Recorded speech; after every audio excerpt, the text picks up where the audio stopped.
Hi friends, ఈరోజు 12th August రంగులరట్నం serial ఎపిసోడ్లో ట్విస్ట్లు అయితే మామూలుగా లేవు. ఇంకా లేట్ చేయకుండా సీరియల్ రివ్యూలకు అయితే వెళ్ళిపోవచ్చండి.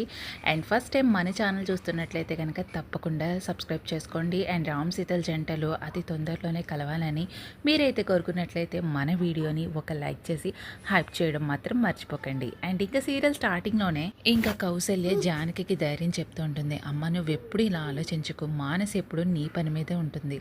తను మాట అయితే ఇచ్చిందంటే ఖచ్చితంగా చేసే తీరుతుంది. నువ్వెప్పుడు దిగులుగా ఇలా కూర్చోకమ్మా అని ఇంకా కౌశల్య చెప్పేసరికి ఇంకా అక్కడ ఉన్న సీత అయితే ఆలోచనలో పడుతూ ఉంటుంది. ఇంకా మరో పక్క డీపీ పెట్టిన కిరాయి గుండాలు ఇంకా సీత ఫోటో పట్టుకుని ఇంకా వెతుకుతూ ఉండేసరికి వెతికి ఇంకా భద్రాద్రి ఆశ్రమానికైతే ఒక గుండా అయితే వస్తూ ఉంటాడు. అక్కడే ఉన్న అందరినీ ఇంకా సీత ఫోటో చూపించి అడుగుతూ ఉండేసరికి ఈ అమ్మాయిని ఎక్కడన్నా చూసారా అని అంటుండేసరికి లేదయ్యా, మేము ఎక్కడో చూడలేదు అని చెప్పేసరికి ఇంకా భద్రాద్రి ఆశ్రమానికి అయితే వస్తూ ఉంటాడు. ఇంకా వచ్చేసరికి ఇంకా అప్పుడే బయట నుంచి శాంతమ్మ అయితే వస్తూ ఉంటుంది. ఇంకా అక్కడైనా గోండా ఇంకా శాంతమ్మను కూడా అడుగుతూ ఉంటాడు. అమ్మాయి ఫోటోలో వ్యక్తిని ఎప్పుడైనా చూసారా, ఎక్కడైనా చూసారా అని అడుగుతుండేసరికి ఇంకా ఫోటో చూసి చాలా షాక్ అయిపోతూ ఉంటుంది. ఇంకా శాంతమ్మ అయితే ఎవరు ఈ అమ్మాయి నీకేమవుతుంది అని అంటుండేసరికి నీకెందుకు, నీకు తెలుసా లేదో ఆ విషయం చెప్పు. ఆ అమ్మాయి నాకు మరదలవుతుంది, ఇంట్లోంచి వెళ్ళిపోయింది అని చెప్పేసరికి ఎలా వరుస అవుతుంది నీకు, మేనమ్మ వరుస మేనత్త వరుస అని ఇంకోసారి అడుగుతుండే. అమ్మా, నీకు విషయం తెలుసా లేదా, నీకు తెలియపోతే మానే, అంతే తప్ప నన్ను విషయాలు అడక్కో అని ఇంకా కసురుకునేసరికి ఇంకా లోపలికైతే కంగారుగా వచ్చేస్తుంటుంది. ఇంకా శాంతమ్మ అయితే ఇంకా లోపలికి వచ్చేసరికి తను తీసుకొచ్చిన కొబ్బరి బొండం ఇంకా సీతకైతే ఇచ్చి అమ్మ తీసుకు ఈ బొండం అని అనేసరికి ఏంటిది అంటావేంటి, తాగడానికి ఇచ్చాను, తాగడానికి కూడా ఇన్ని ప్రశ్నలా అని ఇంకా శాంతం అంటుండేసరికి నేను ఒక విషయం అడుగుతాను జానకి, నాకు విషయం చెప్తావా అని ఇంకా అంటుండేసరికి చెప్తాను శాంతమ్మ, ఏ విషయం గురించి అనేసి అడిగేసరికి ఈ అమ్మాయిని అడిగితే మళ్ళీ భయపడి పారిపోతుందేమో, గుండా గురించి చెప్తే చాలా భయపడిపోతుంది, ఈ విషయం తన దగ్గర అయితే చెప్పకూడదు అని ఇంకా మనసులో ఆలోచిస్తుండేసరికి శాంతమ్మ ఏ విషయం గురించి, ఆయన నువ్వు ఏ విషయం అయితే మాకు చెప్పావు, నువ్వు ఏ విషయాలు కూడా చెప్పడం లేదు, ఆయన నువ్వు ఇప్పుడు అడిగితే నువ్వేమైనా చెప్తావేంటి అని ఇంకా చెప్పేసి ఇంకా బయటకైతే వచ్చేస్తుంటుంది ఇంకా శాంతమ్మ. ఇంకా వచ్చేసరికి కౌశల్య దగ్గరికి వెళ్ళి చాలా కంగారు పడిపోతూ ఉంటుంది. అమ్మ మీకు విషయం చెప్పాలి, ఏవైంది శాంతమ్మ, ఎవరినన్నా తిట్టావా మళ్ళీ అని ఇంకా అంటుండేసరికి లేదమ్మా, నేను జానకి గురించి బయట బొండం తీసుకొద్దామని బయటకు వెళ్తే జానకి గురించి ఎవరో గుండెలు వెతుకుతున్నారమ్మా, ఆ అమ్మాయి ఫోటో చూపించి ఈ అమ్మాయి ఎక్కడన్నా కనిపించిందా, ఇంట్లోంచి వెళ్ళిపోయింది అని అంటున్నారు. వాళ్ళ బావంట, వాడిని చూస్తే తేడాగానే ఉన్నాడు, నేను ఈ విషయం చెప్పకుండా ఏం మాట్లాడకుండా తెలియదని చెప్పేశాను, నువ్వు మంచిగానే చెప్పావు శాంతమ్మ, అసలు ఎవరై ఉంటారు, జానకి గురించి అంతలా వెతుకుతున్నారు ఎవరు, అయినా అతన్ని చూస్తుంటే చాలా తేడాగానే ఉన్నాడమ్మా, ఏదో పెద్ద కష్టంలోనే ఉంది అమ్మాయి, అందుకే నదిలో దూకేసిందేమో, ఇంకా మనకి చెప్పుకోలేని చాలా కష్టాలే ఉన్నట్టున్నాయి, అందుకే అమ్మాయి నోరిప్పడం లేదు అని కౌశల్య మాట్లాడుతుండేసరికి అవునమ్మా, నాకు కూడా అదనిపిస్తుంది, తనకి చాలా కష్టాలు ఉన్నట్టున్నాయి, ఇప్పుడు ఆ విషయం కూడా చెప్తే తనకు చాలా కంగారు పడిపోతుంది, ఇప్పుడైతే మనం ఏం చెప్పకూడదు అని ఇంకా శాంతం అంటుండేసరికి నిజమే శాంతం, ఆ అమ్మాయిని ఈ ఆశ్రమం బయటికి వెళ్లకుండా కదలకుండా నువ్వే చూసుకోవాలి, అసలు ఎట్టి పరిస్థితుల్లోనూ ఈ ఆశ్రమం దాటి బయటికి వెళ్ళనివ్వకు అని ఇంకా కౌశల్య చెప్పేసరికి సరేనమ్మా, నేనైతే చూసుకుంటాను. ఇంకా అక్కడ ఉన్న కౌశల్య అయితే ఆలోచనలో పడుతూ ఉంటుంది. ఇంకా మరో పక్క శశి ఇంకా డీపీతో మాట్లాడుతుండేసరికి బేబీ బాలునైతే అరెస్ట్ చేశారు కదా, నేను బెయిల్ గురించి అయితే ట్రై చేస్తున్నాను, అది దొరకాలి కదా, నువ్వేం టెన్షన్ పెట్టుకోకు, ముందైతే నువ్వు కంగారు పడకమ్మా అని ఇంకా డీపీ మాట్లాడుతుండేసరికి డాడ్, నేను ఆ విషయం చెప్పడానికి కాల్ చేశాను, మీరు బెయిల్ గురించి తొందరగా ఏవి ట్రై చేయకండి, నేనైతే చెప్తాను, అప్పుడు మనం బెయిల్ గురించి మాట్లాడదాం, ఏమ్మా ఏమైంది, చెప్తున్నాను కదా నేను చెప్తున్నట్టు చేయండి, అయినా ఇప్పుడు మనం ఇప్పుడే వెళ్ళిన బాలుని ఆ దెబ్బేంటో రుచి తెలియాలి, వాళ్ళ అమ్మ ఎందుకు ఇలా చేసింది, వాళ్ళ అమ్మ చేసిన పనికి 2 రోజులైనా జైల్లో మగ్గిపోవాలి కదా, అయినా మనం వెంటనే విడిపించేస్తే ఆ బాధ ఏంటో తెలియదు, తనకు దెబ్బ విలువ తెలియాలంటే ఖచ్చితంగా తను 2 రోజులు జైల్లో అయితే ఉండాలి, అప్పుడే మన విలువేంటో తెలుస్తుంది, అప్పుడు మనం బెయిల్ ఇస్తే మన గురించి బాగా అర్థం చేసుకుంటారు, ఇంకెప్పుడు అమ్మ గురించి తాతయ్య గురించి ఎవ్వరి గురించి ఆలోచించడు బాలు, మనం ఏం చెప్తే అదే వింటాడు, ముందైతే తన్ని 2 రోజులైతే డాడ్, అప్పుడు మనం బెయిల్ మాట్లాడదాం అని ఇంకా డీపీతో చెప్పేసరికి ఇంకా హాస్పిటల్ నుంచి ఆదిత్యని తీసుకొస్తాడు. ఇంక రామ్ అయితే, డాడీ నేను మళ్ళీ చేస్తాను. వాళ్ళైతే వచ్చినట్టున్నారు అని చెప్పేసి ఇంకా కాల్ అయితే కట్ చేస్తుంటుంది. ఇంకా శశి అయితే. ఇంకా మరో పక్క ఇంకా ఆదిత్యని ఇంకా శైలు వాళ్ళందరూ కూడా లోపల తీసుకొచ్చేసరికి ఇంకా అక్కడ ఉన్న శశి అయితే, వచ్చారా? మీరు చేసిన పనికి నా బాలు జైల్లో కూర్చోబెట్టారు కదా! మీరిక్కడ హ్యాపీగా ఉండండి. మీరు సంతోషంగా ఉండడానికి నా బాలుని జైల్లో పెట్టి మీరందరూ కూడా చాలా ఎంజాయ్ చేయడానికి వచ్చినట్టున్నారు అని ఇంకా శశి మాట్లాడుతుండేసరికి ఇంకా అక్కడున్న తాతయ్య అయితే, ఏం మాట్లాడుతున్నావమ్మా? అసలు ఏం మాట్లాడుతున్నావు అర్థమవుతుందా? నేను కరెక్ట్‌గానే మాట్లాడుతున్నాను తాతయ్య. అన్నిటికి కారణం ఈ రామే. ఈ రామ్ వల్లే ఇదంతా జరిగింది. అందరినీ ఉసిగొల్పింది ఎవరు?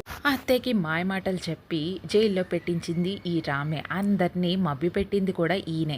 ఈయన వల్లే కదా నా భర్త ఇప్పుడు జైల్లో కూర్చున్నాడు అని ఇంకా శశి మాట్లాడుతుండేసరికి, అసలు నువ్వేం మాట్లాడుతున్నావు అర్థమవుతుందమ్మా? అన్నిటికీ కారణం రామ్ ఏంటి? రామ్‌కి ఏం తెలీదు.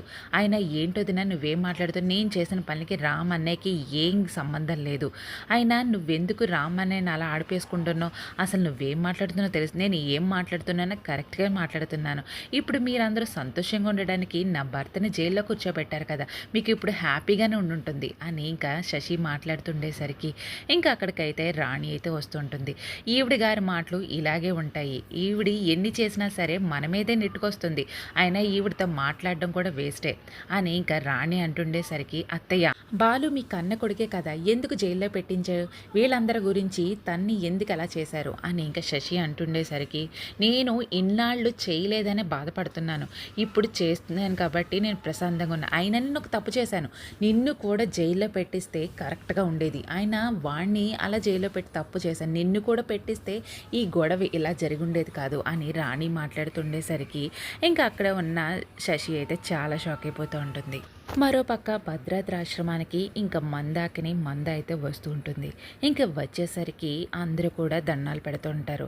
అమ్మ నమస్తే అని చెప్పేసి ఇంక దండం పెడుతుండేసరికి, మీరందరూ బాగానే ఉన్నారు, బాగానే బలిసి బాగానే ఉన్నారు కదా, అయినా మా వదిన మీ అందరికీ డైలీ భోజనం అన్నీ తిండి అంతా సమకూరుస్తుంది కదా, మీరందరూ పాడైపోయి ఎందుకుంటారు?